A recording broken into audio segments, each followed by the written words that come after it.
excitingly, we, looking forward to this week, going down to Tallahassee. I remember going down back in 2019, about the same time of the year, and I remember not getting out to a good start. I think we were down 21-0, right? Felt like right when we started the game, then battled back in the game and had a good chance to win. Did not win that game, but looking forward to going back down this year. Looking back on the film from this weekend, obviously a very exciting game, and proud of the way our guys fought, continue to fight all the way to the end. The last 13 seconds to go in the game and to win that thing. And looking on it, I think offensively we played solid. I mean, I still think we had several opportunities. We could have got more yards out there, which is encouraging to say that we can do better offensively. Even though we had a pretty productive night. Defensively, again, we played I think they were second-ranked offense in the country, and held them 200 yards under their average, and played well. Tackled well. Still gave up a few big plays that we don't need to give up. Got to get better in that regard. And then we were just solid. I think just solid performance against a good football team. I hate it for their quarterback, who I think he broke his collarbone, so he'll be out for a while. I hate that for him on the last play. And this game, man, it's a tough game when you think about injuries. But again, we're looking forward to this week and having a great week of prep. That's where it all started for us last week, and we need to come out with the same kind of energy that we had last week and go down and play a team in Florida State that has got a lot of talent and a lot of guys that can play. A lot of transfers that are in there came in the offseason. Took Notre Dame to overtime the first week, and gave up the last play to lose to Jacksonville State, and then this past weekend, had 6 turnovers and a bunch of penalties, and really didn't give themselves a chance to win that game. So, but we know, their backs are against the walls. We know we're going to get their best shot when we go down there this weekend. So, questions? Yeah, Scott Cameron with the Courier-Journal. A lot of people got hurt against UCF. Came out, Jalen Mitchell, Trey Clark, Malik. Just an update on the injury status of the team, and then Malik specifically, how's his leg been since he's been off? It's our training room was full all weekend and today, full as well. But those guys will be practicing; they'll be good. I just met with a bunch of them a while ago, and before I came down here, and they're feeling a lot better. It was good to have an extra day in there, Saturday, and for us to get 8 days for this game, that's a great break that we need after playing 3 games in 12 days. So, but those guys are healing up. They should be good to go. Scott, Ken Spencer, WHAS 11. I'm sure you guys do a good job of blocking out outside noise, but for the program, how big was to have a moment like that, a win like that right now? That was awesome. I think Central Florida's obviously a really good football team, and they have been good for years. And they bring a lot of talent, a lot of speed, a lot of team speed. I thought they were good in special teams, very good punter, very good kicker. I think just a solid football team. And for us to go battle and get a good win like that, I mean, obviously, you want to win every game you play, but to be able to come out and to get better. The one thing as a coach, you want to be able to see your team continue to improve each week, and we've done that. We did not play well at all. Obviously, the first half of Ole Miss, we played a lot better in the second half.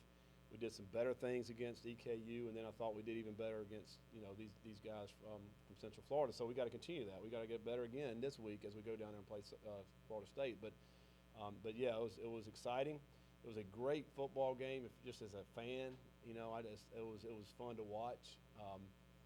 Got a lot of text messages from people all over the country. Just man, that was an awesome game. And very entertaining. It was a clean game, until the last 2 interceptions, but not many penalties. I mean, it was a great college football game. So, for us to come out on top, it was tremendous, and it was very exciting.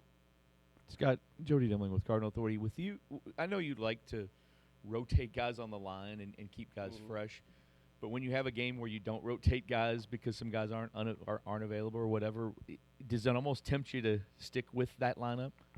Well, I mean, I still think we need to be able to rotate some guys just for the injury purposes, and because those 2 guys, they could have played, but they would have been really emergency, talking about Gonzalez and Boone.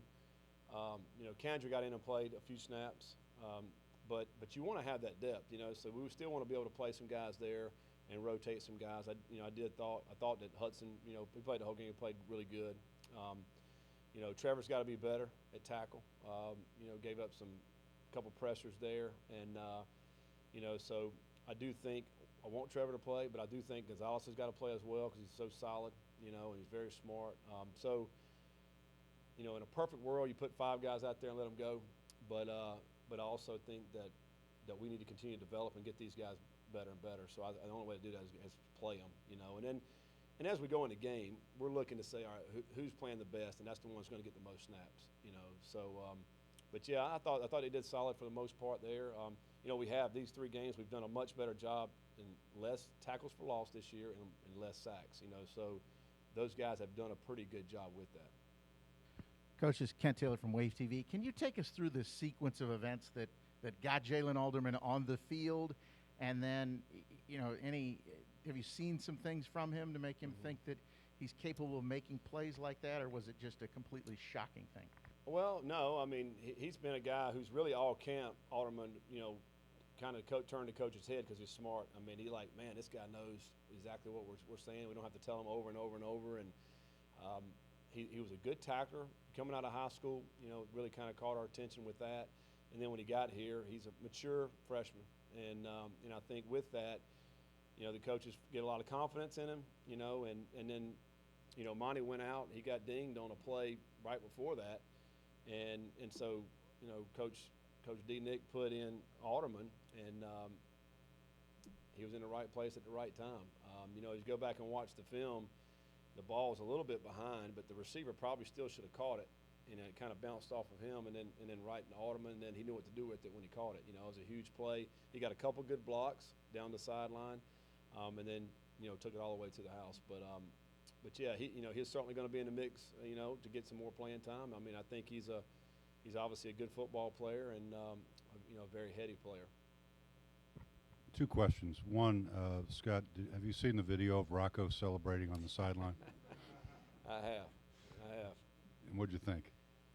I thought he looked like maybe like a 5th grader at Christmas or something. I mean, just all giddy. He got a new bike for Christmas, and you know, he's jumping for joy. But man, it was good to see. I mean, but I think he wasn't the only one. I mean, I'm looking around. I'm seeing a lot of people jumping up and down for joy. I mean, that was certainly a cause for celebration, and you know, it was just a great moment and a great scene. And but yeah, I'm glad somebody caught that. That was pretty awesome. Yeah, more seriously, there's been a lot of non-experts who've commended your game plan, your play calling.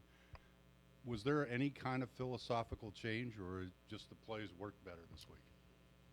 I think the plays just worked better.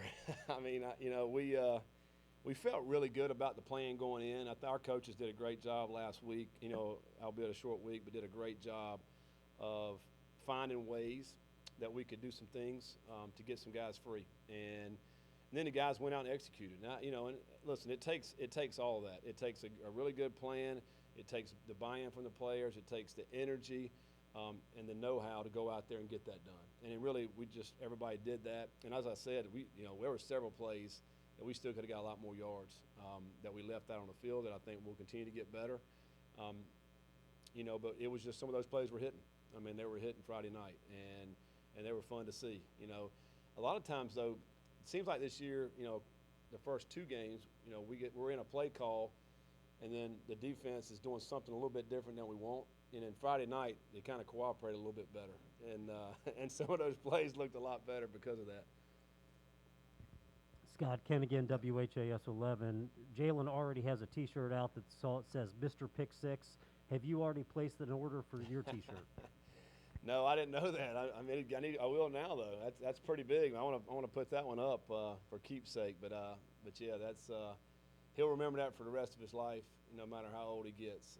What a tremendous play, and what a story. You know, that's your first play, and you get in and get a pick 6 to win a game against Central Florida. I mean, that's big time for him. And I'm sure as the years go by, it'll get longer and longer, and be a 100-yard interception return here probably pretty soon. Scott, yep. On the offense, it just looked like UCF had no answer for Malik's legs, whether it was a scramble or a design QB run. Yeah.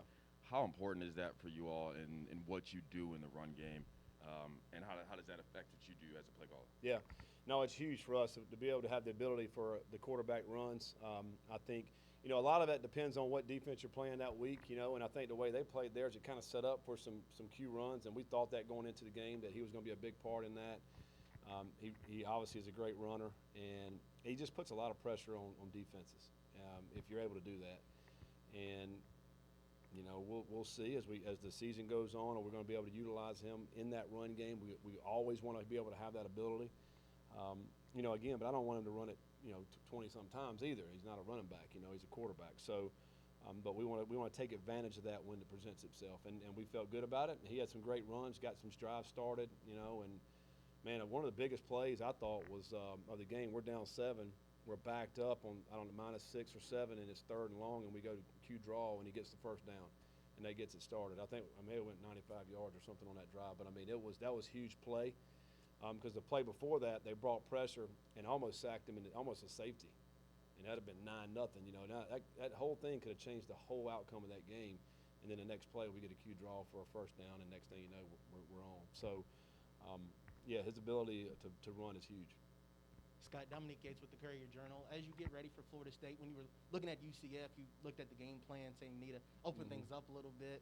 Do you see any similarities or differences in terms of prepping for Florida State and how you want to, approach this game? Well, I mean, we're just now getting into the prep of Florida State.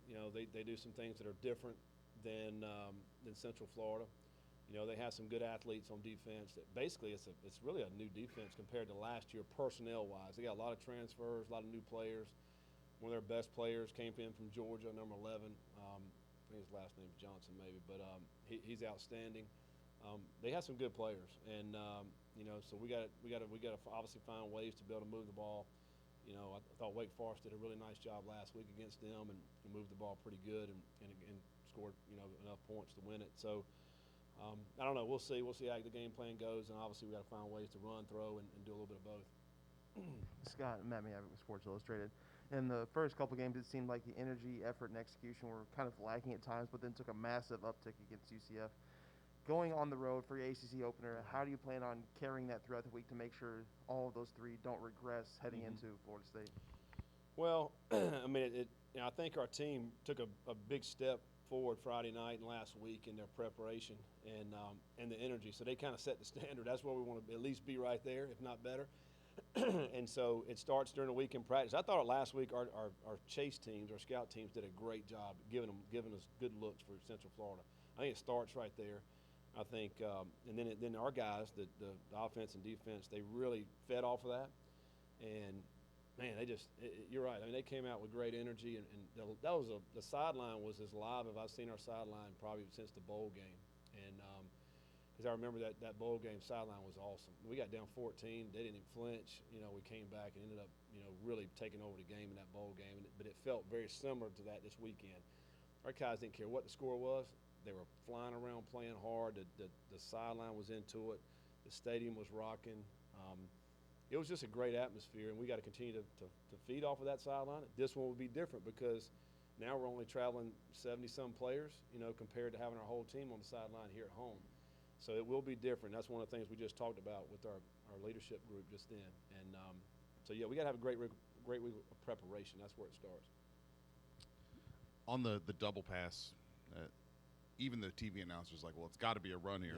Yeah. And then you throw the double pass and it scores. Can you just describe sort of whatever you might have been looking for to say, all right, here's the moment to call this play. What was happening there? You're like, all right, let's do it now. And obviously it worked. Well, I think, where we were at the time of the game, we felt like we needed a score. I think it was close to getting ready to be right before half. And we kind of wanted to be right middle. And just so happened we were kind of right middle. And we were, I don't even know where it was, plus 35, plus 40. I was like, man, it's a great place to do it. And, we just called it, and the guys executed. That execution on game day was the best that it was all week. During the week, I think I mentioned that after the game. I mean, Braden didn't throw it well all week. We were, protection was not great. And, but you just felt like, listen, our guys are in groove. Let's roll with it. And, man, Cooley did a great job. What about watching the film of selling like he's blocking. The linebacker turned his head, and then there he goes, and he's wide open, and it was a great throw. Just really good execution. And those plays like that just give you great momentum, you know, and they're awesome plays. And our guys like those type plays. It's ironic, you know, they ran the play, you know, to score earlier in the game, the trick play, the same play we ran at Ole Miss. And and then, you know, we got hit that. But it was fun, and, you know, we got to try to continue to have some of those plays. The guys like to run them. Scout, I know you don't really – I know Brian runs the defense, but from an offensive standpoint, Brian and the defense ran a lot of nickel and dime. They've run a lot of multi-DB sets. As an offensive coach, how difficult is it to prepare for a defense like that when they're also aggressive and blitzing and can also drop eight? Yeah, they did some good things. I mean, they have to do that, though, when you're playing a team like Central Florida with as many wide receivers sets as they have. I do think playing Ole Miss helped us against Central Florida. There's no question about that with the tempo and, you know, all the different things that they can do off of that.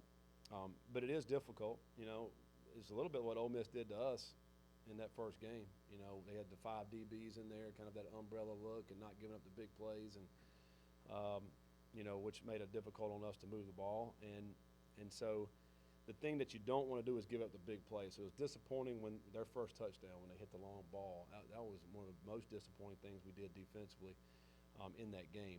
You want to make those teams drive it, and that's one thing I thought. You know, we kind of play off of each other.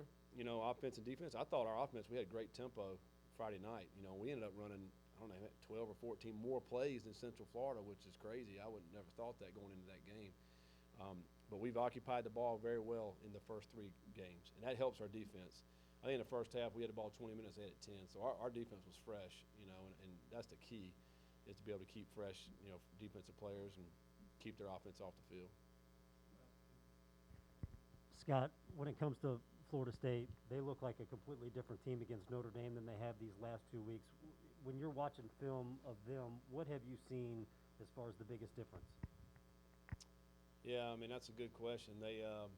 It's different styles, though. You know, Wake Forest offense is completely different than Notre Dame's. You know, Notre Dame lines up in a bunch of tight end sets and, you know, kind of crowds it in there. And Notre Dame's most success they had was throwing some vertical deep balls.